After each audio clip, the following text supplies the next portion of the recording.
Doctor फुलसो Rajesh Patel, सहायक प्राध्यापक इतिहास, शासकीय शिवनाथ विज्ञान महाविद्यालय, राजनांदगांव। मैं आज आप लोग को इतिहास के द्वितीय सेमेस्टर विश्व का इतिहास इकाई 4 में शीत युद्ध के बारे में अवगत कराऊंगी।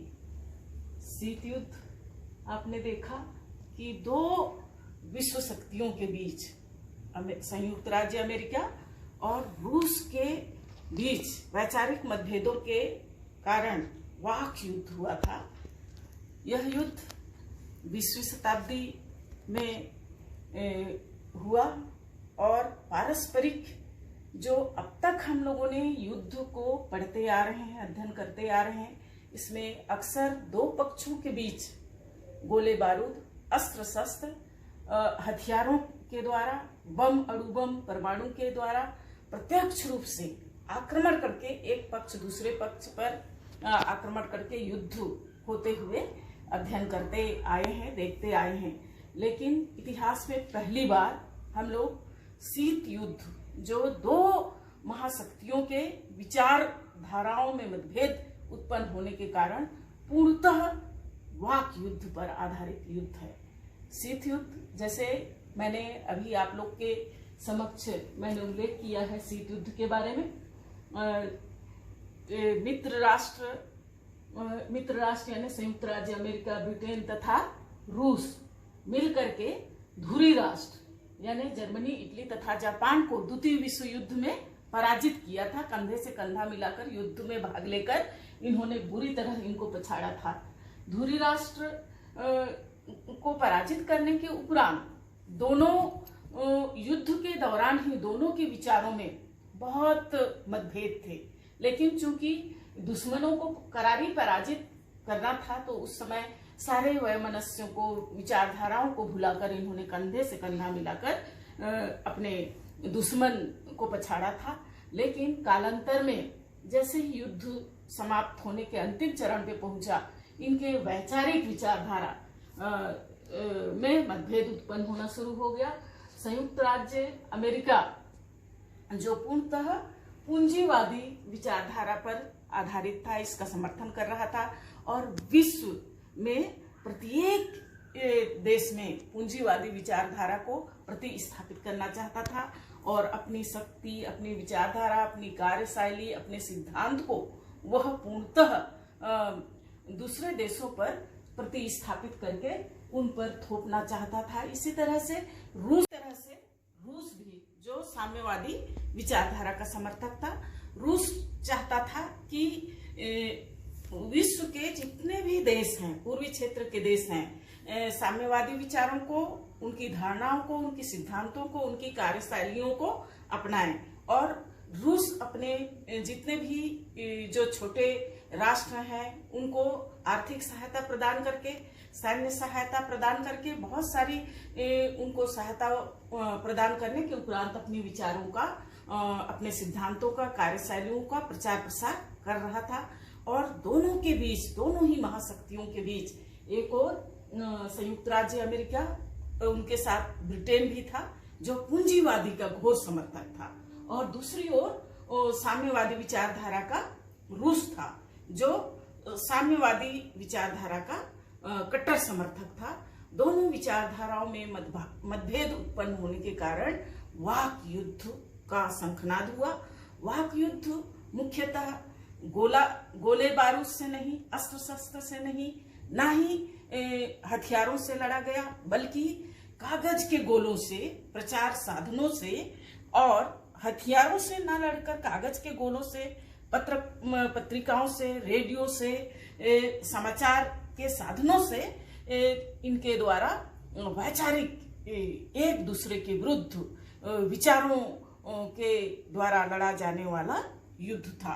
ये विचारों का गोला बारूद एक दूसरे के ऊपर प्रहार करने लगे और एक दूसरे के कट्टर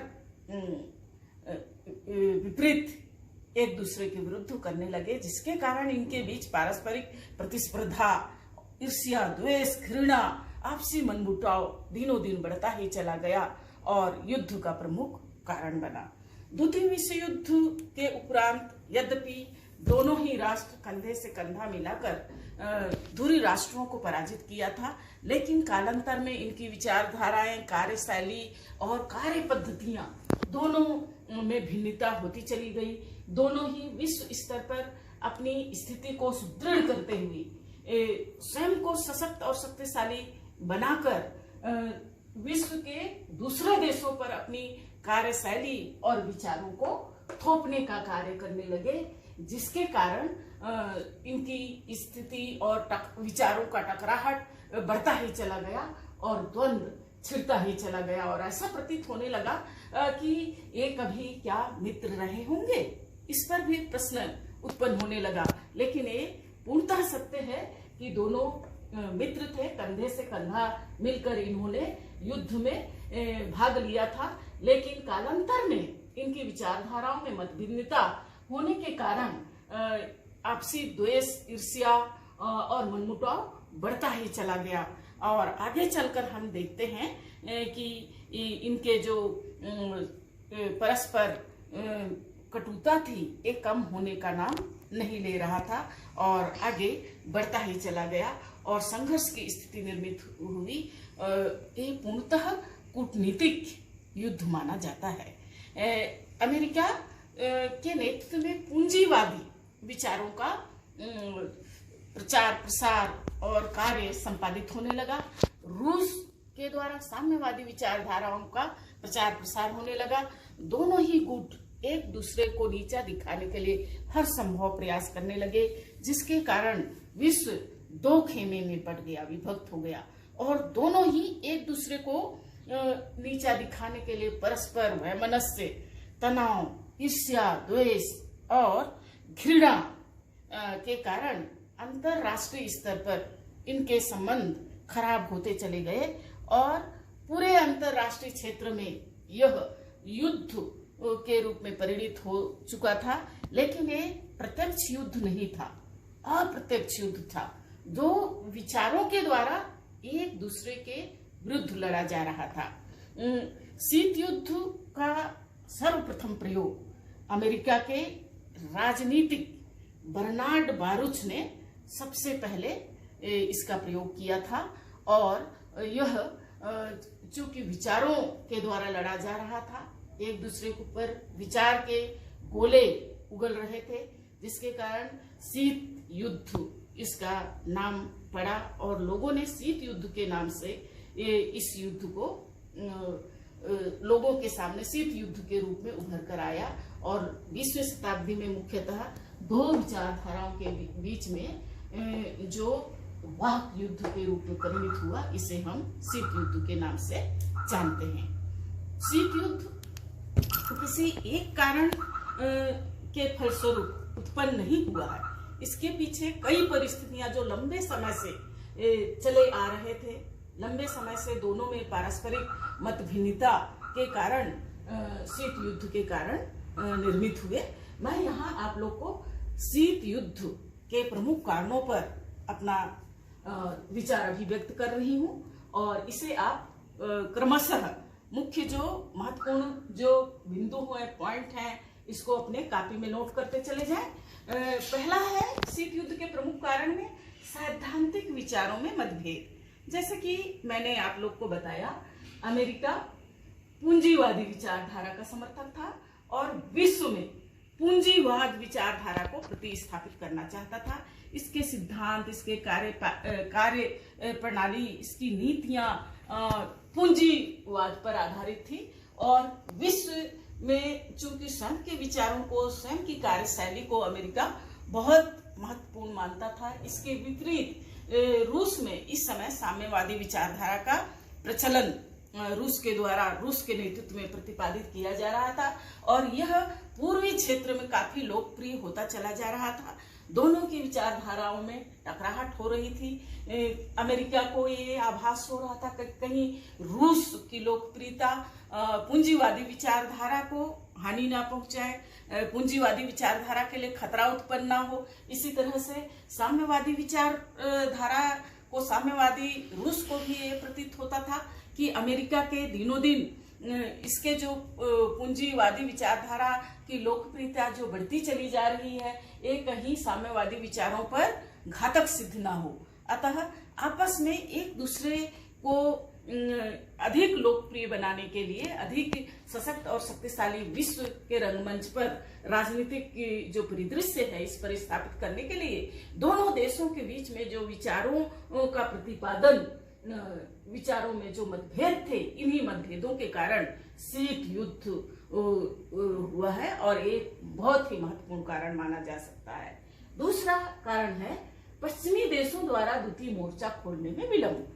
आप सभी को मैं यहाँ अवगत करना चाहूंगी कि जब द्वितीय विश्व युद्ध संचालित हो रहा था, उस समय युद्ध में मित्र राष्ट्र पर धुरी राष्ट्र भी आक्रमण कर रहे थे। धुरी राष्ट्र में जर्मनी रूस पर आक्रमण करते करते रूस के काफी अंदर के भूभागों पर अधिकार करते चला जा रहा था, घुसपैठ करते चला जा रहा था और रूस के कई भूभागों पर उसने अधिकार स्थापित करके तहस नहस और जनधन को क्षति पहुंचाना शुरू कर दिया था। ऐसी परिस्थिति में रूस ने मित्र राष्ट्रों से, खासकर इंग्लैंड के प्रधानमंत्री से, रूस के प्रधानमंत्री ने आग्रह किया कि पश्चिमी देशों द्वारा जो द्वितीय मोर्चा तैयार है उसे जर्मनी के विरुद्ध युद्ध के लिए खोला जाए।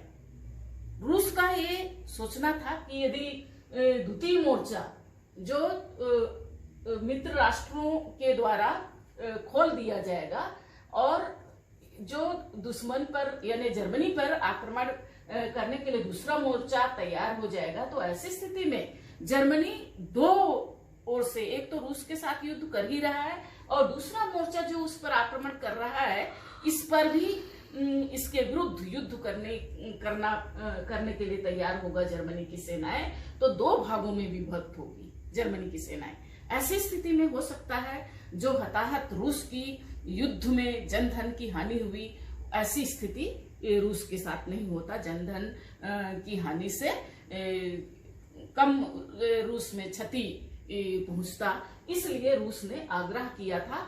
लेकिन मित्र राष्ट्रों ने उसके आग्रह को यह कहते हुए ठुकराया कि वह पूर्णतः सैनिक दृष्टिकोण से अभी तैयार नहीं है, युद्ध के लिए तैयार नहीं है। यह उनके द्वारा प्रत्युत्तर देकर युद्ध को या द्वितीय मोर्चा को खोलने में अत्यधिक विलंब कर दिए और रूस की इस जर्मनी के आक्रमण से इतना ज्यादा हताहत हुआ, इतना ज्यादा धन जन की हानि हुई कि उसके लिए रूस मित्र राष्ट्रों को, चूंकि मित्र राष्ट्रों से आग्रह भी किया था और मित्र राष्ट्र होने के नाते उसको उम्मीद था कि समय और स्थिति को देखते हुए मित्र राष्ट्र उसकी सहायता करेंगे, लेकिन मित्र राष्ट्रों के द्वारा उसे किसी तरह का रूस को किसी तरह का कोई सहायता नहीं दिया गया। इसके कारण दोनों के बीच, मित्र राष्ट्रों के बीच, मतलब कहने का मतलब अमेरिका, ब्रिटेन और रूस के बीच खाई की स्थिति और ज्यादा बढ़ती चली गई और शीत युद्ध प्रमुख कारण बना। अगला जो महत्वपूर्ण कारण है विजित प्रदेशों पर अपना अधिकार करने का विवाद। आप सभी को मालूम है कि मित्र राष्ट्रों ने धुरी राष्ट्रों को पराजित किया था और धुरी राष्ट्रों के बहुत सारे भूभागों को मित्र राष्ट्रों ने जीत लिया था और जीते हुए भूभागों पर अधिकार करने के प्रश्न को लेकर इनके बीच बहुत ज्यादा विवाद उत्पन्न हो गया। जैसे अमेरिका और इंग्लैंड जब इटली पर रूस अधिकार करना चाह रहा था, तो दोनों ही पूंजीवादी विचारधारा के राष्ट्रों ने इटली के जो फासिस्ट विचारधारा के मुसोलिनी थे, उनका समर्थन रूस के विरुद्ध देना शुरू कर दिया, जिसके कारण जैसे ही इस बात की जानकारी रूस को प्राप्त हुआ, तो निश्चित है कि मित्र राष्ट्रों की इस कुकृत्य के प्रति उसके मन में नाराजगी उत्पन्न होगी। इसी तरह से युगोस्लाविया के प्रश्न को भी लेकर इनके बीच बहुत ज्यादा विवाद उत्पन्न हुआ। युगोस्लाविया में स्वतंत्रता संग्राम के जो प्रसिद्ध सेनानी रहे हैं मार्शल टीटो, इनकी सत्ता पर पदासीन होने का प्रश्न को लेकर, चूंकि साम्यवादी विचारधारा के थे, तो स्वाभाविक है इंग्लैंड और अमेरिका कदापि नहीं चाहता था कि युगोस्लाविया में मार्शल टिटो सत्ता पर पदासीन हो, और इन्होंने साम्यवादी के विरुद्ध में समर्थन करना शुरू कर दिया। इसी तरह से यूनान में भी साम्यवादी विचारधारा के विपरीत इंग्लैंड अपने स्वार्थ को सिद्ध करने के लिए पूंजी इंग्लैंड साम्यवादी विचारों के विरुद्ध कार्यवाही करके उन्हें नुकसान पहुंचाने का प्रयत्न किया। इन तीनों ही मुद्दे को लेकर इनके बीच बहुत ज्यादा खाई बढ़ता ही चला गया और शीत युद्ध का महत्वपूर्ण कारण बना। अगला है अमेरिका द्वारा अणु बम का रहस्य रूस से छिपाए रखना। आपको मैं ये अवगत करना चाहूंगी कि जिस समय द्वितीय विश्व युद्ध चल रहा था, उस समय अमेरिका लगातार धुरी राष्ट्रों को पराजित करने के लिए और तरह तरह के अनुसंधान कार्य में संलग्न था।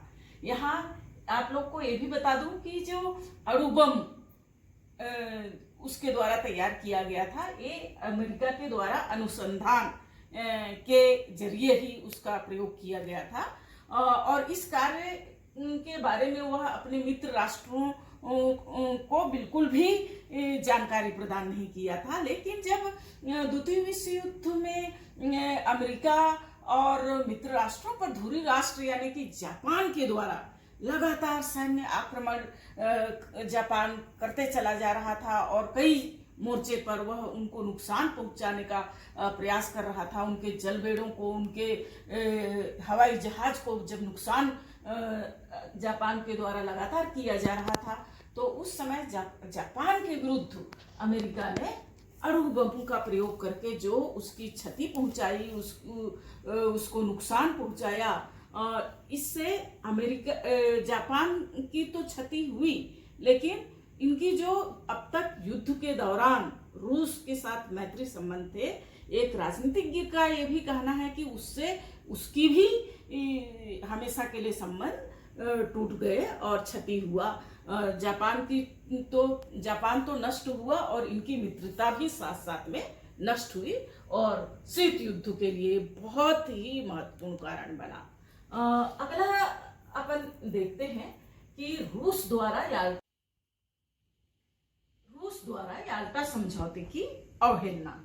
आपको यहाँ मैं स्पष्ट कर दूंगी कि 1945 में रूजवेल्ट जो अमेरिका से हैं, चर्चिल जो इंग्लैंड से और रूस से स्टालिन के द्वारा तीनों के बीच में, यानी कि अमेरिका, रूस और इंग्लैंड के बीच, इन तीन रूजवेल्ट, चर्चिल और स्टालिन के मध्य 1945 में याल्टा समझौते हुआ था।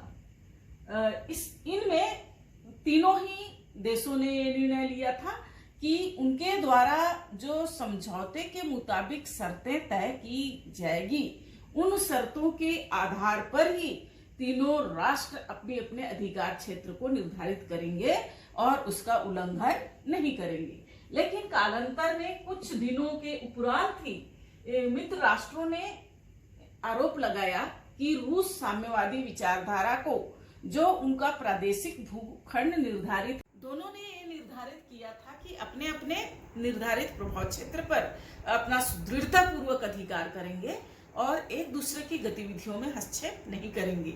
लेकिन कालांतर में रूस अपना प्रभाव क्षेत्र बढ़ाते हुए उसने साम्यवादी विचारधारा को बाल्कन क्षेत्र पर प्रतिपादित करने में संलग्न हुआ। उसके इस रवैया का विरोध पूंजीवादी देशों ने किया, जिसके कारण इनके बीच मनमुटाव और पारस्पर प्रतिस्पर्धा की भावना बढ़ती चली गई और शीत युद्ध का ये प्रमुख कारण बना।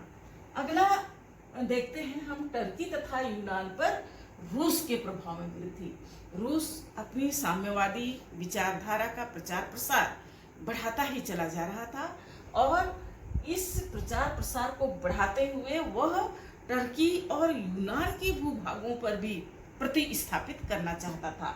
रूस टर्की पर अधिकार तो किया ही था और उस पर लगातार दबाव बनाया हुआ था कि टर्की के कुछ भूभागों पर रूस का अधिकार टर्की मान ले।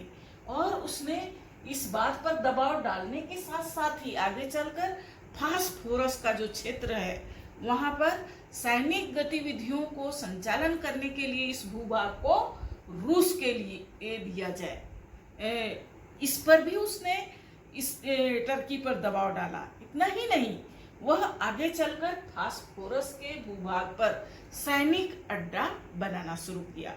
मित्र राष्ट्र, खासकर पूंजीवादी राष्ट्र, इस घटना से आश्चर्यचकित हो गए और तुरंत अमेरिका के ट्रूमैन ने चेतावनी दे डाला रूस को कि वह रोमानिया, टर्की, यूनान और फास्फोरस पर जो अनैतिक कार्यवाही, सैनिक अड्डा का जाल बिछा रहा है वह उसके हित में नहीं है, उसको तत्काल हटाए, अन्यथा उसके दुष्परिणाम अच्छे नहीं होंगे। इस तरह के आरोप प्रत्यारोप और एक दूसरे के विरुद्ध जो वाक कटुता, एक दूसरे के ऊपर बाढ़ छोड़े गए, इससे इनके वैमनस्यता में और कटुता में और ज्यादा वृद्धि हुई और शीत युद्ध का एक बहुत ही महत्वपूर्ण कारण सिद्ध हुआ। अगला है प्रादेशिक संगठन।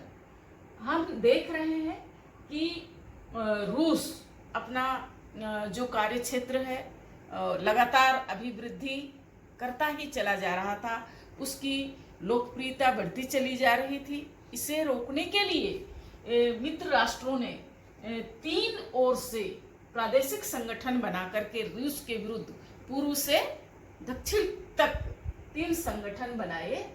ये घेराबंदी के समान था, रूस को घेरने के लिए किया गया था। नाटो, सीटो और सैंटो बना करके रूस की स्थिति को कम करना चाहा और प्रादेशिक संगठन बनाकर अपनी स्थिति को सुदृढ़ करना चाहा। जैसे ही इनके द्वारा ये 3 प्रादेशिक संगठन तैयार किया गया रूस के विरुद्ध में, तो रूस ने तत्काल इसके प्रत्युत्तर में बर्मा पैक्ट बना करके उनके करारी जवाब उन्होंने, रूस ने भी उनके समक्ष रखा।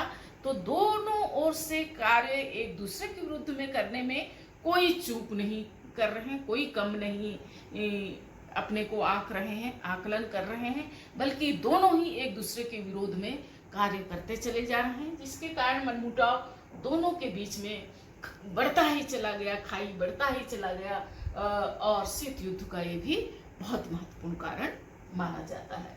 अगला है रूस द्वारा वीटो का प्रयोग। संयुक्त राष्ट्र संघ की स्थापना विश्व में शांति स्थापना के लिए किया गया था और जो इनके स्थायी सदस्य राष्ट्र हैं उनको किसी मुद्दे पर यदि वह सहमत नहीं है तो वीटो का अधिकार का प्रयोग कर सकता है। ये उसमें उल्लेखित है।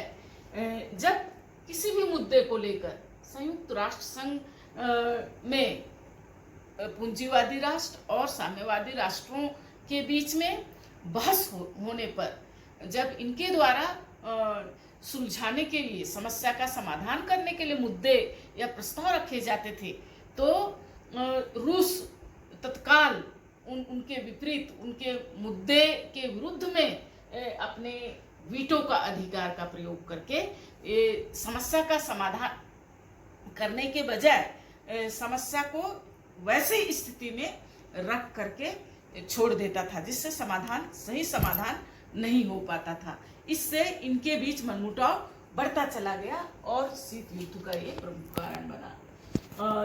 अगला है U2 और RV-47 हवा कांड। ये अमेरिका के द्वारा हवाई जहाज का गोपनीय सूत्र को पता करने के लिए जासूसी जहाज विमान तैयार किया गया था।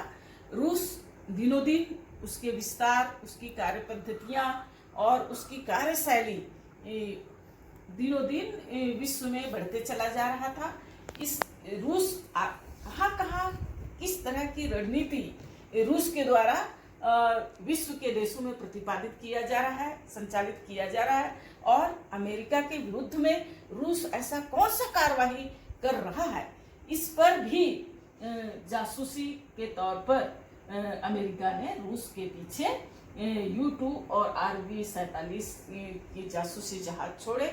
रूस को इस बात के बारे में पता चला तो स्वाभाविक है उसे बहुत ही अविश्वास और अमेरिका के इस कृत्य से वह अत्यधिक अमेरिका से असंतुष्ट हुआ और इससे दोनों के बीच में द्वंद्व की स्थिति और ज्यादा बढ़ गई और शीत युद्ध का ये भी बहुत महत्वपूर्ण कारण है।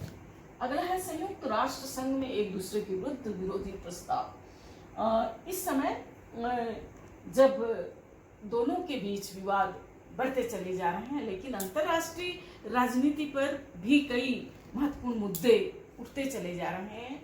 जैसे इस समय जो खासकर वियतनाम के प्रश्न, कोरिया के प्रश्न, अरब इजराइल के युद्धों जैसे गंभीर अंतर्राष्ट्रीय घटनाएं भी, राजनीतिक घटनाएं भी घटित हो रही थी।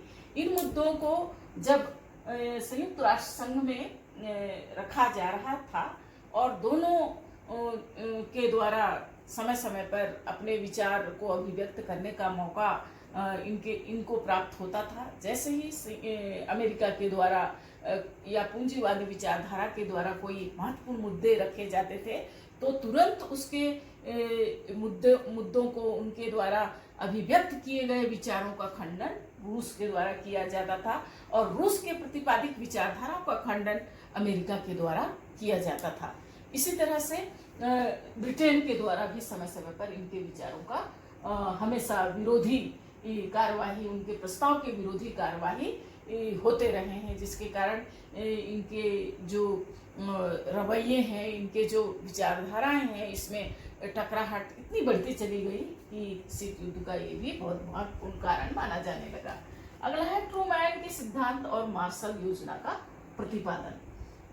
रूस की, खासकर रूस की जो विचारधाराएं हैं, उनकी कार्यशैली है, पूर्वी क्षेत्र पर बढ़ता चला जा रहा था और इसकी विस्तारवादी नीति को रोकने के लिए या उसके पारस्परिक प्रतिस्पर्धा को लेकर अमेरिका भी जो नए स्वतंत्र राष्ट्र हो रहे हैं उनको सैनिक सहायता, आर्थिक सहायता दे करके और साथ ही साथ पूंजीवादी विचारधाराओं को उनके उन पर पूंजीवादी विचारधारा का भी प्रतिपादन कर रहा था। इस नए विचारधारा को कार्यान्वयन करने के लिए इसने ट्रूमैन सिद्धांत और मार्शल योजना का प्रतिपादन किया। इसके जवाब में करारी जवाब देते हुए रूस ने 9 साम्यवादी संगठन, इसके जवाब में रूस ने भी 9 साम्यवादी संगठन तैयार किया। ये दोनों में जब प्रतिस्पर्धा, एक का उत्तर प्रत्युत्तर दूसरा भी अपने कार्य से देने लगा, परिणाम स्वरूप प्रतिस्पर्धा बढ़ता चला गया और शीत युद्ध का प्रमुख कारण बना। अगला जो महत्वपूर्ण कारण में हम देख रहे हैं, चीन में साम्यवादी सरकार की स्थापना। चीन में इस समय रूस की सहायता से साम्यवादी विचारधारा, साम्यवादी सरकार की स्थापना हुई। इस स्थापना को मुख्य रूप से पूंजीवादी राष्ट्रों ने देखा कि ये रूस की नई रणनीति है। उसने सुदूर पूर्व के सबसे शक्तिशाली भूभाग पर उसने साम्यवादी सरकार की स्थापना की है और उसकी इस नई रणनीति ने पूंजीवादी विचारधारा में आग में घी डालने के समान कार्य किया और दोनों के बीच में कटुता इतना ज्यादा बढ़ गया कि इसको सुलझा पाना संभव नहीं हुआ और इस तरह से लगातार इनके बीच जो अभी हम लोगों ने 14 महत्वपूर्ण कारण देखे, इन कारणों के फलस्वरूप दोनों में दूरियां, मनमुटाव, ईर्ष्या, प्रतिस्पर्धा, घृणा और तनाव इतनी ज्यादा बढ़ती चली गई कि शीत युद्ध का विकराल रूप धारण हुआ और शीत युद्ध प्रस्फुटित हुआ, विश्व 2 खेमे में बढ़ गया एक का नेतृत्व अमेरिका के द्वारा पूंजीवादी विचारधारा का नेतृत्व किया गया और रूस के द्वारा साम्यवादी विचारधारा का नेतृत्व किया गया। और विश्व की राजनीतिक पटल पर दोनों ही अपना प्रभाव क्षेत्र बढ़ाने लगे। यही कारण है कि इन दोनों के बीच शीत युद्ध 20वीं सदी की सबसे महत्वपूर्ण घटना